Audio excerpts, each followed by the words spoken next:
graça e a paz a vocês. Sou o pastor Douglas de Almeida, da Assembleia de Deus Paulistana, aqui em Mauá.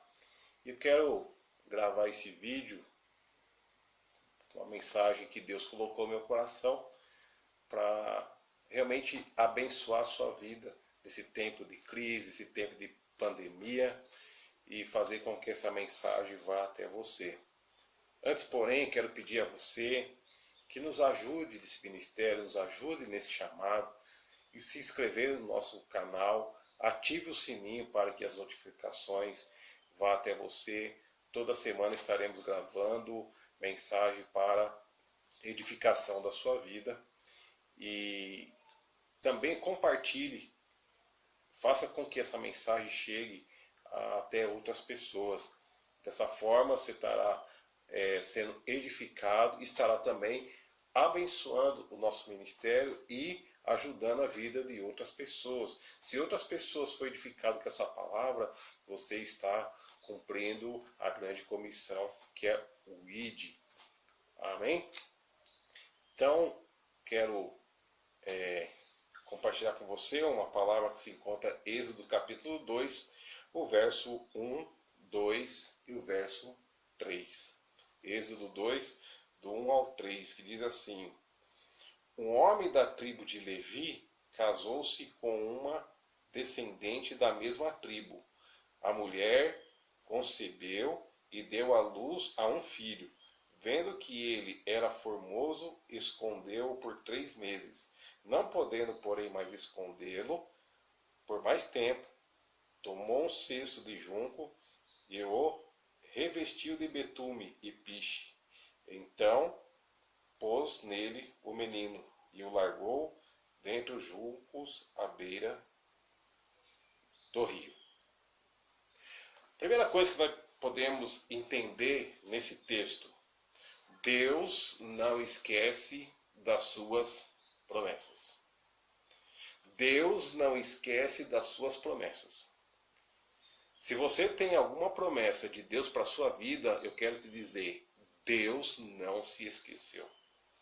Ainda que esteja demorando, ainda que você esteja passando por tribulações e adversidades, Deus não esquece das suas promessas. Então o contexto aqui, Deus chama Abraão, do meio da sua terra, do meio da sua parentela, vai para um lugar que ele não conhecia e faz uma promessa. Olha, Abraão, eu vou te dar um filho. Esse filho vai se tornar uma grande nação. Só que também foi uma promessa. Olha, essa nação, ele se tornará escravo. Essa nação será subjugada. Essa nação será escravizada. Porém, Abraão, eu libertarei esse povo, essa nação, com mão forte, e as outras nações verão que eu sou Deus. Ou seja, essa foi a promessa que Deus fez para Abraão. Deus não fez só a promessa que daria um filho, não fez só uma promessa que esse filho se tornaria uma nação. Deus também fez uma promessa que esse povo se tornaria escravo. Mas também Deus também fez uma promessa que ele libertaria esse povo.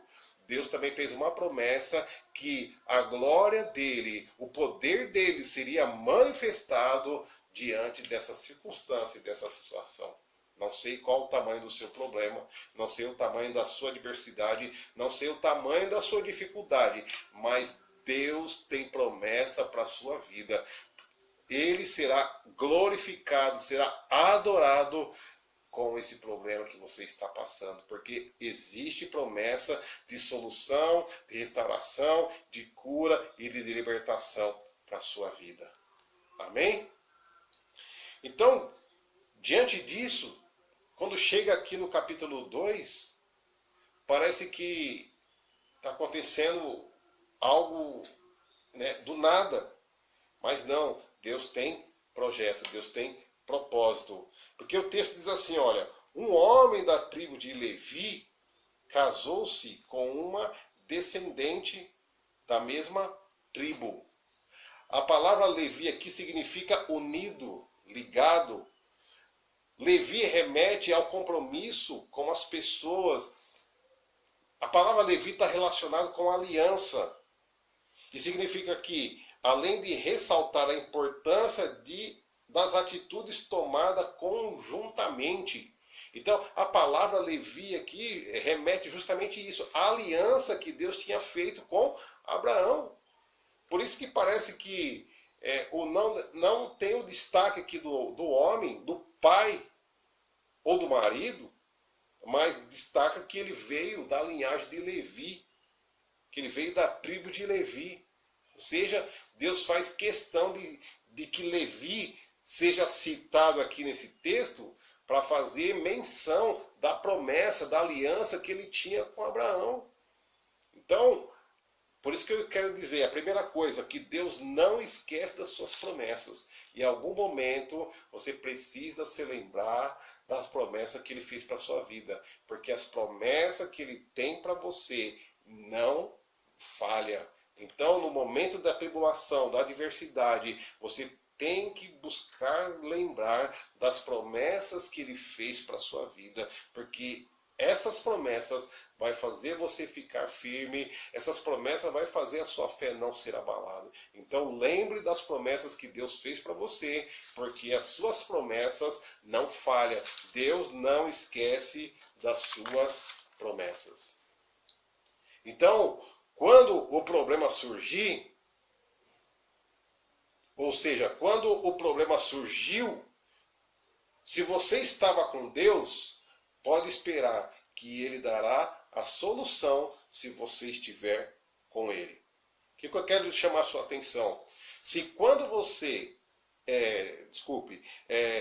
quando o problema surgiu, a adversidade surgiu, a tribulação surgiu, você estava na presença de Deus, você estava em comunhão com Deus, você pode esperar que a solução, aleluia, também virá, a vitória também virá, se você estiver com Ele, porque Ele garante o resultado das suas promessas. Ele garante o cumprimento das suas promessas.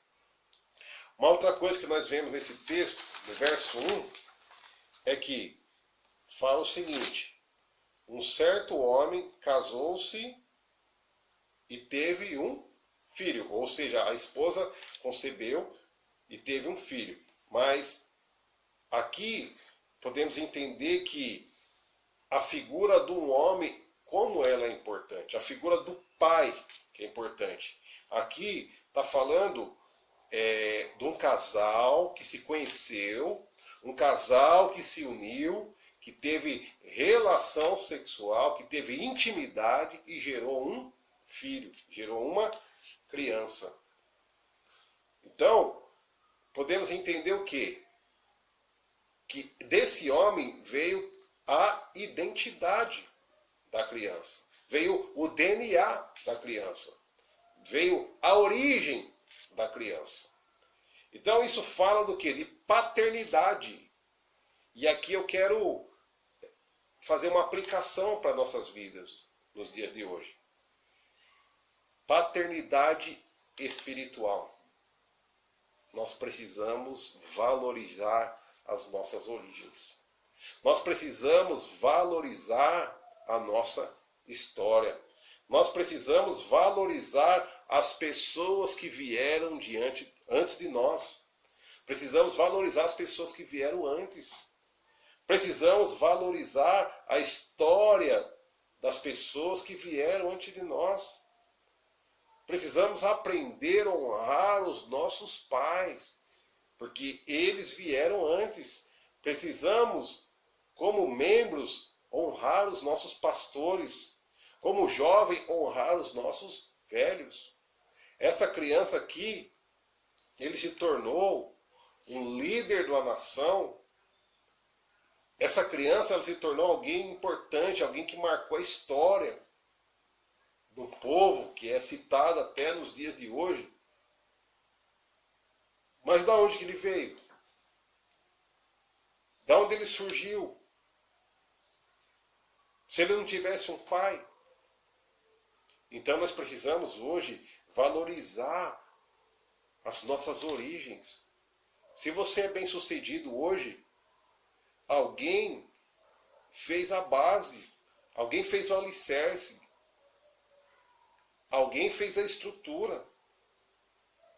Se você está em cima, hoje, alguém está te sustentando embaixo. Se você está numa posição hierárquica de destaque, a base é que te está sustentando. Então, por que ser orgulhoso? Por que ser arrogante? Por que ser prepotente? Vamos aprender a valorizar as pessoas que estão em posição que não é de destaque.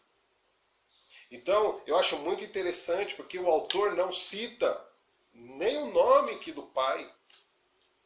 Não cita apenas um homem. Mas esse homem tem uma origem. Ele era da tribo de Levi.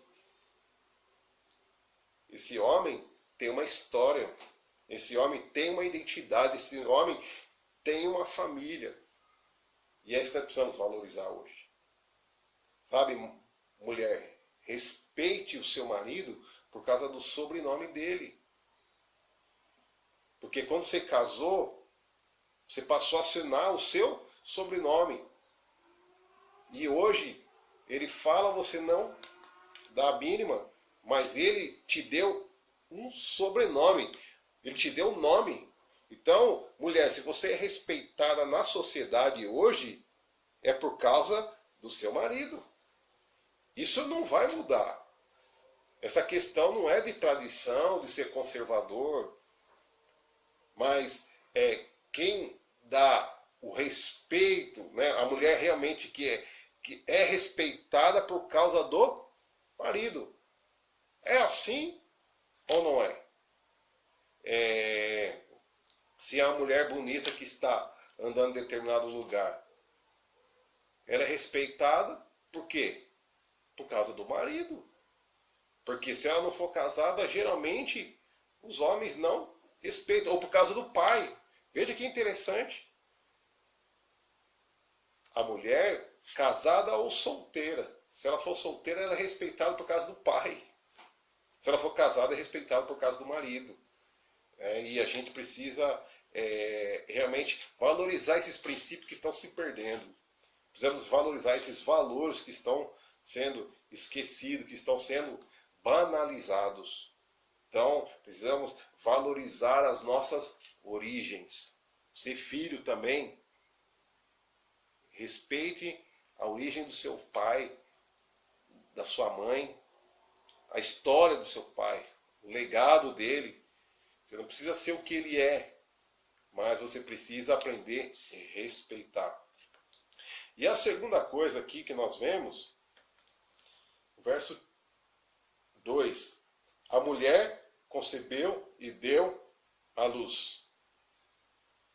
E aqui é a mulher, que é a mãe, nós entendemos que ela tem 3 papéis fundamentais que eu quero destacar.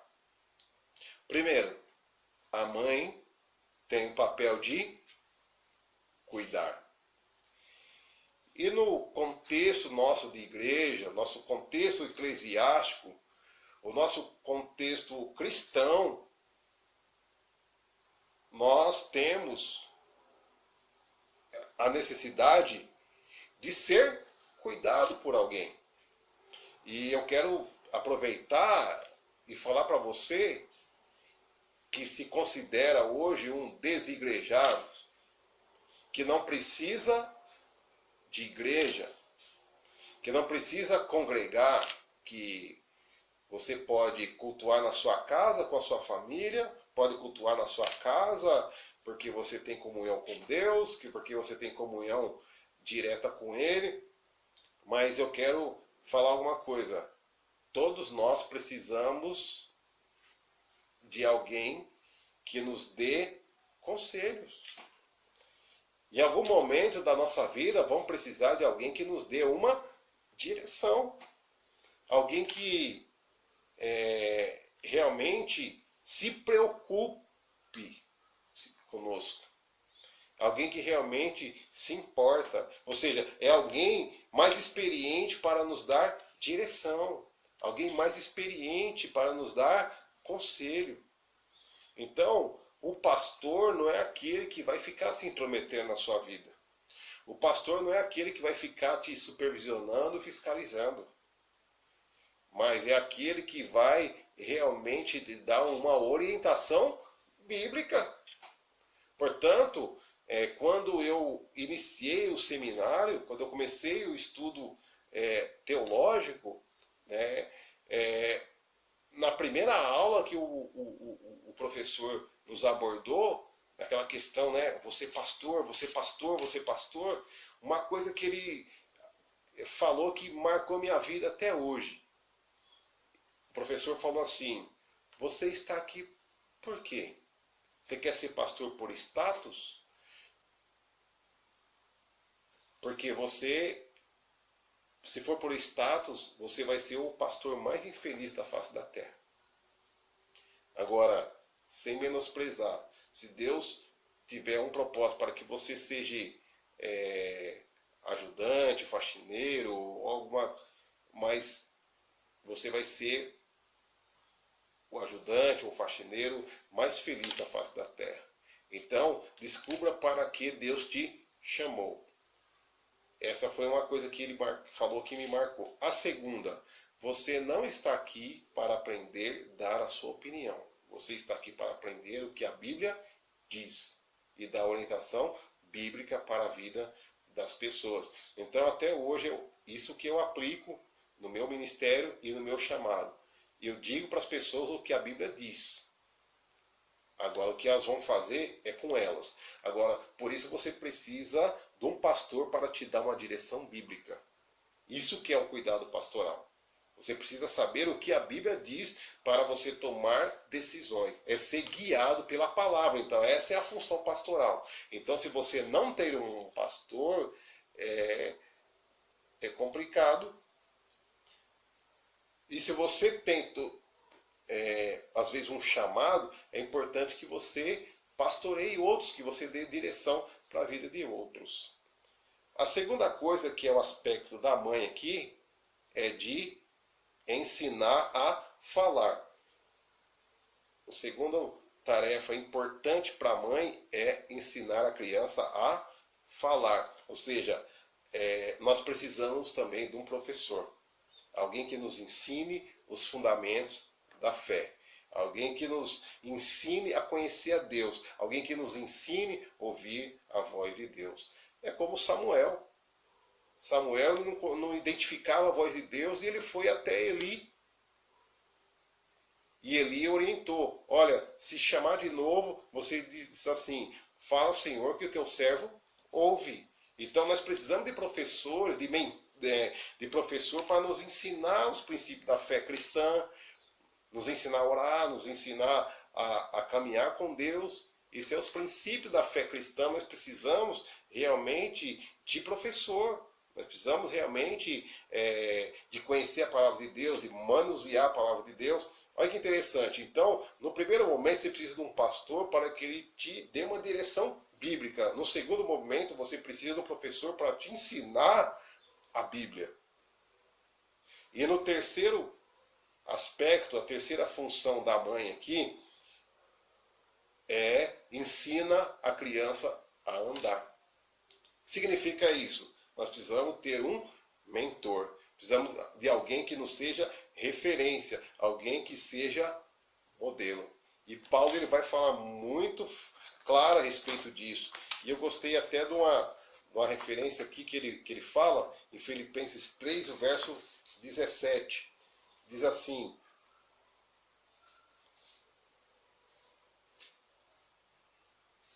irmãos, sede meus imitadores e observai os que andam segundo o exemplo que tendes em nós. Olha que interessante. Irmãos, sede meus imitadores e observai os que andam segundo o exemplo que tendes em nós. Nós precisamos de pessoas que são exemplos. Então, isso que é a questão de aprender a andar observando o outro. Porque a mãe, ela vai ensinando a criança a andar segurando a mão dela. Quando ela consegue já andar com seus próprios, né, dando seus próprios passos sozinha, a mãe solta. Mas enquanto isso, você precisa, usando esse exemplo, estar se espelhando em alguém, estar escorando em alguém, se apoiando em alguém. Amém? Então, é isso que Deus tem a nos dizer diante dessa palavra. Ou seja, não tem como você ser um cristão maduro na fé sem se relacionar. Porque, veja, você precisa reconhecer. Se você sabe alguma coisa a respeito de Deus, o que você tem hoje é porque outras pessoas já trabalhou por isso. Se você sabe ler a Bíblia, sabe interpretar, quantas pessoas deu a vida, sacrificou, sofreu para que você tivesse a Bíblia hoje na sua língua mãe. Vocês sabem as línguas originais da Bíblia? Você domina o grego e o hebraico? Então, se você está lendo a sua língua, alguém trabalhou para isso. Então, isso nós precisamos valorizar. E outra, se você está bem espiritualmente, alguém te evangelizou, alguém orou por você, alguém trabalhou para que tivesse a estrutura para o qual você teve a oportunidade de conhecer o Evangelho. Portanto, valorize. Não acha que você saiba tudo, então tenha humildade de ouvir para que você possa aprender mais. E se você acha que já está maduro o suficiente para caminhar sozinho, então procure, a partir de então, ajudar outros, mentorear outros, discipular outros. Amém? Obrigado, que Deus realmente em Cristo Jesus te abençoe e que essa palavra realmente venha fazer a diferença na sua vida e no seu coração. Agradeço essa oportunidade e até a próxima.